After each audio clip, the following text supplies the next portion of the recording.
কমার্সিয়ানরা তোমাদের সামনে ঢাকা বিশ্ববিদ্যালয় সি ইউনিটের পরীক্ষা, আর এই ঢাকা বিশ্ববিদ্যালয় সি ইউনিটের পরীক্ষা নিয়ে তোমাদের মধ্যে এখন যে একটা মানে লেস কনফিডেন্স একটা অবস্থা তৈরি হয়েছে, সেটা হচ্ছে কি আমি কি চান্স পাবো কি পাবো না। এতগুলো ইউনিভার্সিটি পরীক্ষা একসাথে, আমি কি পাবলিক ক্র্যাক করতে পারবো কি, তোমার অল ওভার একটা চিন্তা ভাবনা মাথার মধ্যে এখন ঘুরতেছে।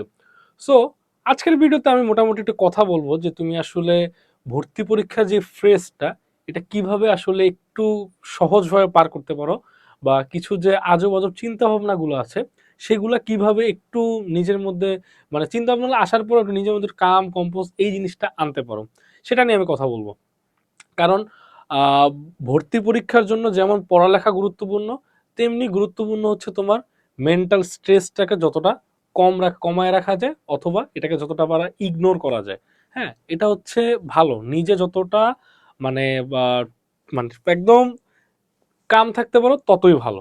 ওকে, সো আমরা শুরু করি। সেটা হচ্ছে তোমাদের যারা আর কি পাবলিকিয়ান হইতে চাও, ওকে, সো তোমাদের সামনে হচ্ছে কি কি অপশন: ডিইউ, সিইউ, তারপর জেইউ, জেএনইউ, ঠিক আছে, তারপর হচ্ছে আরইউ, তারপর হচ্ছে বিইউপি। ওকে, এই হচ্ছে তোমার অপশন, এই হচ্ছে তোমার কি অপশন। এখন এই অপশনের মধ্যে সবার কাছে হচ্ছে ঢাবি সি ইউনিটটা, এটা একটু আলাদা জিনিস। বিকজ ওই বলে না যে জন্ম মৃত্যু বিয়ে আর ঢাবি একবার। ওকে, বিয়া কয়েকবার করতে পারো এটা, বাট বাকিগুলো একবারই। সো আর যেগুলো ইউনিভার্সিটি আছে এগুলা কাইন্ড অফ কমার্সিয়ানদের কাছে ঢাবি না পাইলে এগুলো একটা হইলি হয়েছে, এরকম একটা অবস্থা। আমি ছোট করতেছি না, বাট হচ্ছে বাংলাদেশের প্রেক্ষাপটে যেই সিচুয়েশনটা হইতেছে আমি সেটার কথা বলতেছি, বাংলাদেশের প্রেক্ষাপটে আমি সেই কথাগুলো বলতেছি। তো এই হচ্ছে তোমার সামনে পরীক্ষাগুলো, তার মধ্যে ডিউর পরীক্ষা হচ্ছে সবার আগে, তারপরে যথাক্রমে এক একটা, আর বিউপি তো জানুয়ারিতে। সো সবগুলো পরীক্ষাই হইতেছে যে মোটামুটি দেখতে দূরে হইলেও দেখা গেছে একটা থেকে আরেকটা খুবই কাছাকাছি, এরকম একটা সময়। তো আমি যদি তোমাকে বলি প্রস্তুতি হবে শুধুমাত্র ঢাবিকে নিয়েই, মানে তোমার প্রস্তুতি যেটা এটা কিন্তু ঢাবিকে নিয়ে। এটা কেন বললাম জানো? বাংলাদেশের যত কোচিং সেন্টার আছে রিনো, সব coaching centre plus online edtech platform, তোমাকে ঢাবি কেন্দ্রিক প্রস্তুতি নেওয়া হবে। এটা যদি হয় ইউনিভার্সিটির ক্ষেত্রে তাহলে ঢাবি কেন্দ্রিক প্রস্তুতি নেবে, আর যদি তুমি চিন্তা করো ইঞ্জিনিয়ারিং তাহলে বুয়েট কেন্দ্রিক। এই হচ্ছে হিসাব। এখন তার মানে ভাইয়া বাকিগুলো ইউনিভার্সিটি পড়াগুলো আমি কিভাবে পড়বো? ওই যে আমি শুরুতে যে সময় তোমাদের অ্যাডমিশন ফিস একদম শুরু হয়েছে, ঠিক আছে, তখন বলছিলাম যে সবগুলো ইউনিভার্সিটি কমন সাবজেক্টগুলো প্লাস আনকমন সাবজেক্টগুলো পড়লে সবগুলো ইউনিভার্সিটি কোশ্চেন ব্যাংক একটু দেখলেই বাস তোমার ডান।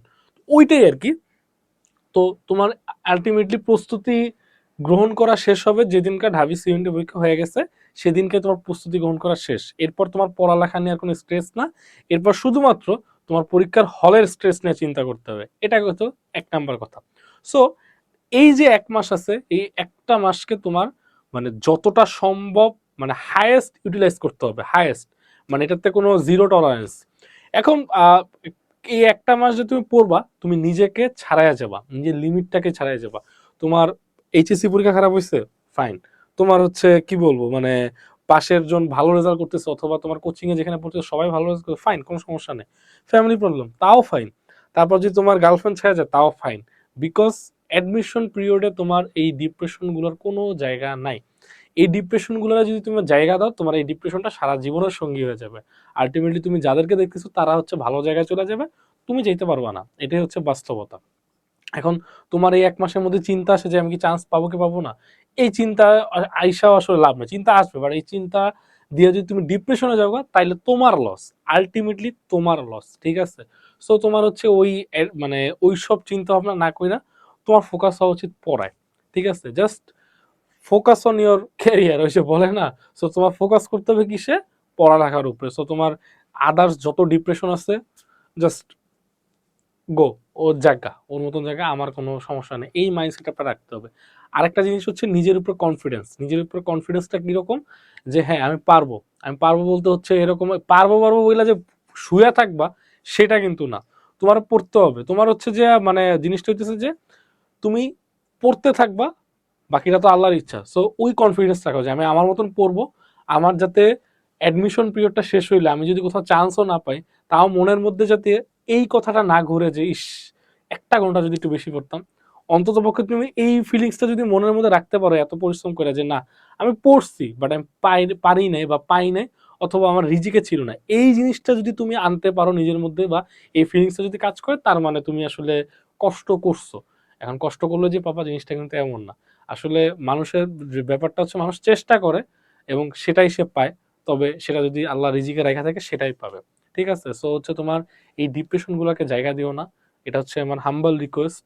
মানে যতটা পারবা কাম থাকবা, কম্পোজ থাকবা, যাতে হচ্ছে তুমি নিজের মানে ঢাবিকে নিয়ে চিন্তা করতে পারো। ঠিক আছে, সো আমি দোয়া করি সবার জন্য, যাতে তোমরা ভালো করে পড়াশোনা করে ঢাবিতে, সবাই তো পাবা না, অবশ্যই 1050 জন চান্স পাবা। সো বাকিদের জন্য দোয়া করি, তোমরা ভালো জায়গায় যাও, ভালো কিছু করো।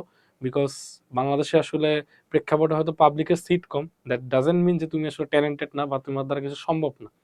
মনে রাখবা তোমার দ্বারা সম্ভব, যদি তুমি ওইভাবে কষ্টটা করতে পারো। ঠিক আছে, আসসালামু আলাইকুম।